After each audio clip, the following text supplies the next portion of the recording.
Dear class 10th student, उम्मीद है आप खैरियत से होंगे। एक्सरसाइज 2.1 हम स्टार्ट की हुई है, इसका क्वेश्चन नंबर 1 और इससे पहले जो चैप्टर 1 है उसकी वीडियोस डिटेल के साथ मेरे चैनल के ऊपर आप देख चुके हैं।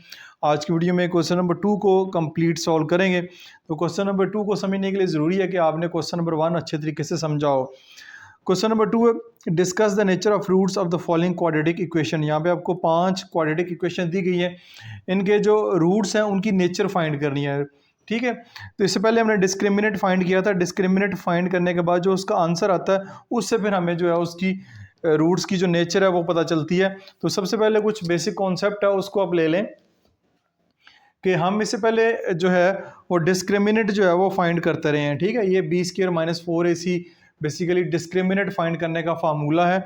ये आपने देखा होगा, इससे पहले चैप्टर 1 में भी हमने क्वाड्रेटिक फार्मूले में ये चीज़ देखी थी। तो अब देखें, बी स्क्वायर माइनस 4ac का जवाब अगर ज़ीरो के बराबर आ जाता है, अगर ज़ीरो के बराबर आ जाता है तो जो हमारे रूट्स की नेचर होगी वो रियल एंड इक्वल होगी। यानी रूट्स हमारे जो हैं वो रियल भी होंगे प्लस इक्वल होंगे, आपस में बराबर होंगे। यानी दो रूट्स आएंगे, दोनों ही आपस में बराबर होंगे और रियल होंगे। ठीक हो गया। अगर सेकंड उसमें ऑप्शन ये बनेगी बी स्क्वायर माइनस 4ac का आंसर जो है वो लेस देन जीरो आता है, यानी कि जो भी आंसर आता है लेस देन जीरो आता है। लेस देन जीरो से मुराद है नेगेटिव आ जाता है, कोई भी नंबर जो है वो नेगेटिव में आ जाता है। जैसे ये कुछ नंबर मैंने नेगेटिव में लिखे हैं तो उसका आंसर जो है वो इमेजिनरी होगा। इमेजिनरी आंसर के बारे में आपको पता है कि अयोटा साथ लगता है। ठीक है, माइनस साइन को ख़त्म करने के लिए हमें जो है वो अयोटा लगाना पड़ता है, तो उसके साइन के साथ जो है वो अयोटा जो है वो मेंशन किया जाएगा। उसके बाद फिर नंबर 3 के ऊपर जो ऑप्शन आती है वो है कि अगर बी स्क्वायर माइनस 4ac का जो जवाब है वो ग्रेटर देन ज़ीरो हो, ग्रेटर देन ज़ीरो हो तो जवाब जो है वो रियल होगा। ग्रेटर देन जीरो से हमारा जीरो के अलावा कोई भी नंबर हो सकता है, 9 हो सकता है, 5 हो सकता है, 7 हो सकता है, 100 हो सकता है, कोई भी नंबर जो है वो हो सकता है, लेकिन वो ग्रेटर देन जीरो होगा। अब ग्रेटर देन जीरो में आगे फिर दो आगे कैटेगरीज बन जाती हैं। दो कैटेगरीज में ये आता है कि अगर बी स्क्वायर माइनस 4ac का जवाब ग्रेटर देन जीरो हो या ग्रेटर देन जीरो हो, और अगर वो परफेक्ट स्क्वायर भी हो, अगर वो जो जवाब आ रहा है वो परफेक्ट स्क्वायर भी हो। अब परफेक्ट स्क्वायर से क्या मुराद है, फर्ज करें 16 एक परफेक्ट स्क्वायर है, 16 एक परफेक्ट स्क्वायर है, इसका स्क्वायर रूट लेंगे 4 आ जाएगा। ठीक है, 15 है, 15 एक परफेक्ट स्क्वायर नहीं है, इसका स्क्वायर रूट निकालेंगे, ये देखिए 15 है, 15 का स्क्वायर रूट निकालेंगे तो जवाब जो है वो डेसिमल में आ रहा है। 16 है, इसका परफेक्ट ये परफेक्ट स्क्वायर है, इसका जवाब जो है वो एक जो है वो होल नंबर आ रहा है। ठीक है, तो इसमें दो कैटेगरीज हैं। अगर आप बी स्क्वायर माइनस 4ac का जवाब ग्रेटर देन जीरो हो, पॉजिटिव नंबर हो और साथ परफेक्ट स्क्वायर हो, तो अगर जीरो से बड़ा हो तो वो रियल तो होगा ही होगा, रियल तो वो होगा ही होगा, साथ वो रैशनल भी होगा, साथ वो रैशनल नंबर भी होगा। अब रैशनल नंबर कौन सा होता है, रैशनल नंबर ये होता है जो पी ओवर क्यू की फॉर्म में लिखा जा सकता है। तो ये इस तरह हो सकता है, 16 आ सकता है। ठीक है, इसका जवाब 16 का स्क्वायर रूट, 81 का स्क्वायर रूट, 25 का स्क्वायर रूट, 16 का स्क्वायर रूट 4, इसका 9, इसका 5। ये सारे नंबर रैशनल भी हैं। रैशनल जो होते हैं पी ओवर क्यू की फॉर्म में लिखे जा सकते हो, जो बटे की फॉर्म में लिखे जा सकते हैं, जो फ्रैक्शन की फॉर्म में लिखे जा सकते हो, ये सारे जो है वो रैशनल नंबर कहलाएंगे। अब रैशनल नंबर ऐसे भी हो सकता है 9/16, 9/16, तो ये भी परफेक्ट स्क्वायर ही हैं। ठीक है, ये भी परफेक्ट स्क्वायर ही है, इनका जवाब भी 3/4 आएगा। तो ये आपने चीज़ समझनी है कि अगर रूट्स जो हैं वो ग्रेटर दैन जीरो हों तो रियल होंगे और रैशनल होंगे। अब बारी आती है अगर रूट्स जो हैं वो ग्रेटर दैन जीरो हैं लेकिन वो परफेक्ट स्क्वायर नहीं है। जब वो परफेक्ट स्क्वायर नहीं है तो रियल तो होंगे ही होंगे लेकिन इररेशनल होंगे। इररेशनल कौन से नंबर होते हैं, ये देखें 24 जो है वो ग्रेटर दैन जीरो है लेकिन ये एक इररेशनल नंबर है, ये एक इररेशनल नंबर है। ठीक है, इसका स्क्वायर रूट लेंगे तो हमारे पास डेसिमल में जवाब आएगा, ये इररेशनल नंबर कहलाते हैं। 7 जो है ये एक जो है परफेक्ट स्क्वायर नहीं है, ये इररेशनल नंबर है 7 का। इसके अलावा 10 ले लेते हैं, जो ये नंबर है सारे के सारे जो है वो इररेशनल कैटेगरी में आएंगे, इनका जो अगर परफेक्ट स्कोर लेंगे तो ये आपका जो जवाब बनेगा, ये आपके आंसर बनेंगे। ये नेचर ऑफ रूट्स होगी। आपने इस टॉपिक को अच्छे से समझ लेना है, इससे फिर आपको ज़्यादा बेहतर तरीके से जो कॉन्सेप्ट है वो क्लियर हो जाएंगे। जो है वो क्वेश्चन की जानब चलते हैं। अब क्वेश्चन आपको बड़े आसान से लगेंगे। क्वेश्चन नंबर 2 है, उसमें ये क्वाड्रेटिक इक्वेशन दी गई है। तो यहाँ पे ए की जो वैल्यू है वो 1 होगी, बी की वैल्यू जो है वो -2 होगी और सी की जो वैल्यू है वो -15 होगी। ये आप जानते हैं, ये क्वाड्रेटिक इक्वेशन है। जो एक्स स्क्वायर का कोफिशिएंट होता है वो ए की वैल्यू होता है, जो एक्स का कोफिशिएंट होता है वो बी की वैल्यू होता है, और जो आखिर पे वेरिएबल के बगैर होता है वो हमारा कांस्टेंट होता है। तो ये हमारे पास ए बी सी की वैल्यूज़ आ चुकी हैं। तो डिस्क्रिमिनेंट जो है वो फाइंड करने के लिए वो हमने बी स्क्वायर माइनस 4ac का जो फार्मूला वो अप्लाई करना है। फार्मूला मैंने लिख दिया, जस्ट वैल्यूज़ पुट करें। बी स्क्वायर यानी -2 का स्क्वायर माइनस 4, ए की वैल्यू क्या है 1, सी की वैल्यू क्या है -15, ये आ जाएगा -2 का स्क्वायर। -2 का स्क्वायर जो 4 होता है, क्योंकि -2 मल्टीप्लाई बाय -2 होता है, माइनस माइनस प्लस हो जाता है, माइनस माइनस प्लस 15 4 ज़ार 60 आ जाएगी। तो ये हमारे पास आ जाएगा 64। अब देखें 64 क्या है, ग्रेटर देन 0 है और एक परफेक्ट स्क्वायर भी है। 64 परफेक्ट स्क्वायर है, बेशक आप चेक कर लें। 64 का स्क्वायर रूट निकालेंगे तो 8 आ जाएगा, ये परफेक्ट स्क्वायर भी है। तो अब हमने अभी अभी जो है वो हमने पढ़ा है कि ग्रेटर देन 0 हो और परफेक्ट स्क्वायर हो तो रूट्स जो है वो रियल और रैशनल होते हैं। तो यहाँ पे नीचे जो है वो स्टेटमेंट लिख लेते हैं। स्टेटमेंट मैंने यहाँ पे मेंशन कर दिया, roots are real and rational होंगे। तो ये आपने इस तरह क्वेश्चन को सॉल्व करना है। नेक्स्ट क्वेश्चन की जानब मूव करते हैं। बड़े आसान से क्वेश्चन है, जल्दी से करेंगे। तो ए की वैल्यू क्या हो जाएगी 1, बी की वैल्यू आ जाएगी 3, सी की वैल्यू आ जाएगी -4। अगेन हमने क्या करना है, जस्ट हमने पुट करनी है वैल्यूज़ फार्मूले में। डिस्क्रिमिनेंट लिखेंगे, पूरा डिस्क्रिमिनेंट लिखने की ज़रूरत नहीं, जस्ट शॉर्ट फॉर्म में लिख लें।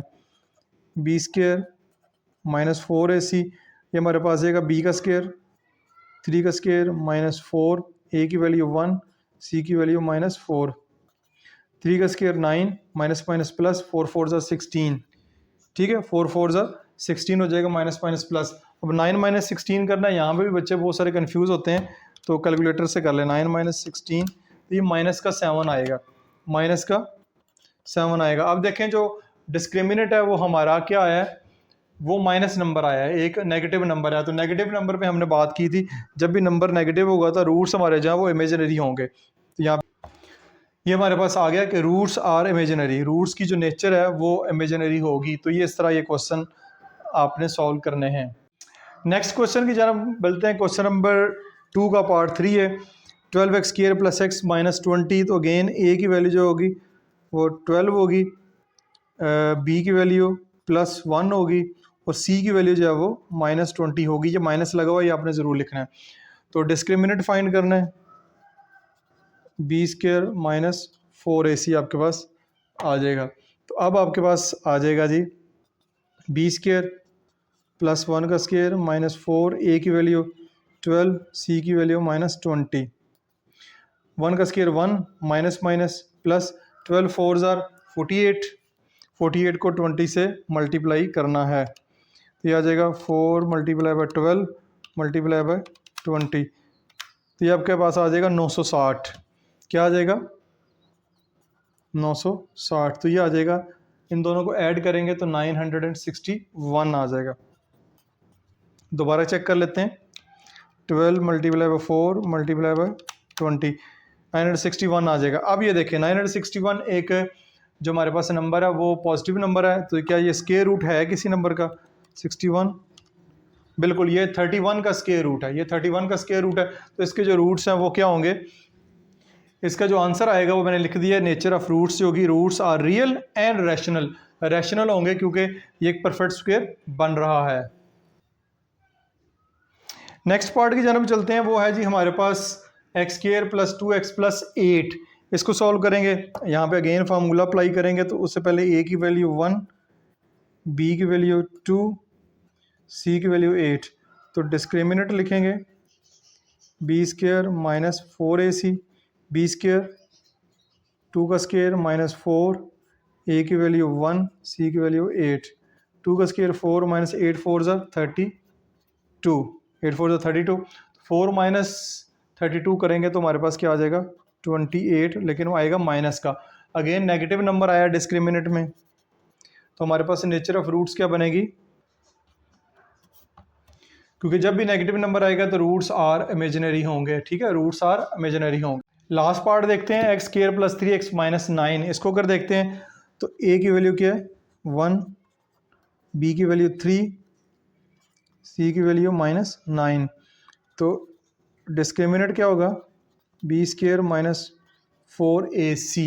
इसका फार्मूला अप्लाई करेंगे तो b की वैल्यू 1 का स्क्वायर माइनस 4, a की वैल्यू क्या है, सॉरी b की वैल्यू 3 है यहाँ पे 3 और 4, a की वैल्यू 1, c की वैल्यू माइनस 9, 3 का स्क्वायर 9 माइनस 9 4 ज़ार 36 माइनस माइनस प्लस 36 जमा 9 तो आपके पास आ जाएगा 45। 45 जो है वो एक पॉजिटिव नंबर है, ठीक है, ग्रेटर दैन 0 है, लेकिन परफेक्ट स्क्वायर नहीं है, इसका स्क्वायर रूट आप नहीं निकाल सकते, होल नंबर जवाब नहीं आएगा, डेसिमल में जवाब जो आ रहा है। तो फिर इसका करेंगे, आप लिखेंगे roots are real and irrational, इसका जवाब बनेगा roots are real and irrational. तो इस तरह आपका क्वेश्चन नंबर 2 जो है वो यहाँ पे मुकम्मल हो गया। उम्मीद है कि आपको समझ आई होगी, बड़े आसान से क्वेश्चन है। तो क्लास 10th के बहुत सारे बच्चे मुझे कमेंट्स करते हैं कि सर वीडियोस अपलोड करें, तो आपके जो क्लास 10th के व्यूज़ बड़े कम आ रहे हैं, तो जितने ज़्यादा व्यूज़, लाइक, शेयर, सब्सक्राइब आएंगे तो उतनी जल्दी जो है वो आपके लिए वीडियो आएगी, क्योंकि बाकी क्लासेस के बच्चे भी कमेंट्स कर रहे होते हैं, तो जिस क्लास की कमेंट्स ज़्यादा होते हैं, डिमांड ज़्यादा होती है, उसकी वीडियो मैं अपलोड करता हूँ। तो जितनी ज़्यादा क्लास 10th के स्टूडेंट डिमांड करेंगे उतनी ज़्यादा जल्दी वीडियोस आपको मिलेंगी। अपना बहुत सारा ख्याल रखिएगा। This Masood Mubashar signing off. National book foundation की वीडियोस मैं अपलोड कर रहा हूँ, उसके स्टूडेंट भी मेरे साथ मौजूद हैं, तो उसकी बात करते हैं। तो क्लास एक्सरसाइज 1.1 क्लास 9 लिखेंगे, ठीक है। यहाँ पे पीटीबी है, तो आपने नेशनल बुक फाउंडेशन के लिए एनबीएफ लिखना है, एनबीएफ लिखेंगे, national book foundation new book by learning zone type करेंगे। तो इसको भी अगर सर्च बार के ऊपर क्लिक करते हैं तो ये आप देखेंगे कि ये नेशनल बुक फाउंडेशन की वीडियोस जो है वो आपको यहाँ पे नजर आना शुरू हो गई हैं। एक्सरसाइज आपने जस्ट मेंशन की है, ठीक है, ये लर्निंग जोन आपको नजर आ रहा है, वीडियो सारी की सारी नजर आ रही है। कोई और एक्सरसाइज करते हैं, 2.1 कर लेते हैं। यहाँ पे जस्ट आपने 2.1 करना है, class 9 NBF national book foundation new book by learning zone type करेंगे तो ये देखें वीडियोस जो है वो आपके सामने इस तरह ओपन हो जाएंगी। ये 2.1 की जो एक्सरसाइज है वो आपके सामने इस तरह ओपन होगी। ये 2.1 की जितनी भी एक्सरसाइज मैंने अपलोड की हुई है वो साथ साथ आपको नजर आ रही हैं।